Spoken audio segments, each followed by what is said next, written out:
कौन है? पवन सिंह सोहन सोहन सोहन। सेगा वाला जूता है पहचान, हम आर्मी लवर वतन मेरी जान। चना मीठा पे जिंदगी बिताते हैं, सुबह शाम रनिंग लगाते हैं। छाले परे पाँव रोता नहीं, जी करता मर जाऊं किया रोज रब से अर्जी। बनी ऑक्सीजन वर्दी, रंगीला रंगीला देश मेरा रंगीला,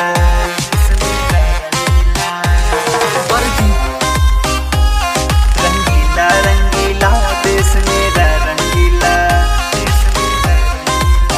वर्दी, वर्दी। सूरज से पहले हम जागते हैं, पसीना से भीगे हुए भागते हैं। आ कहती है दुनिया आर्मी लवर, फौलादी सीना सारे लोग के खबर। फौलादी हूँ सपना पूरा दूंगा, यूपी छोड़ो जन पटना घुमा दूंगा। करते पढ़ाई हम साथ साथ में, आर्मी बसा है मेरे जज्बात में। चुरा लिया दिल तेरा हाली हाली, घर बेबी आना पहिर के वाली। हाँ वर्दी में फेस बहुत क्यूट लगेगा, हमारी जोड़ी बेबी क्यूट लगेगा। वो लगाई में पैसा नहीं प्यार लेंगे, अपने मम्मी से कहना दुलार लेंगे। मेरे प्यार को जज तेरा भाई जो किया, मेरे साले से कहना उसे कार लेंगे। तुम म्यूट लगती हो बेबी, गुस्सा है क्या? बेबी तेरा भाई थोड़ा लुच्चा है क्या? सुने आर्मी का बंदा पसंद नहीं है, मेरे प्यार से नाराज तेरा फूफा है क्या? पापा किसान अलग काम करूंगा, देश में बहुत बड़ा नाम करूंगा।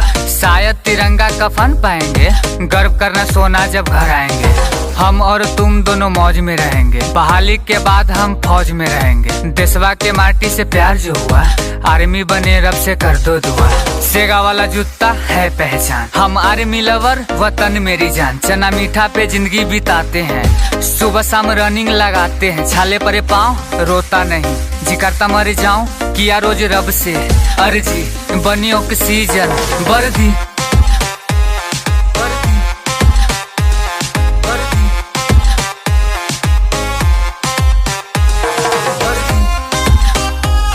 वर्दी, वर्दी, वर्दी। जय हिंद।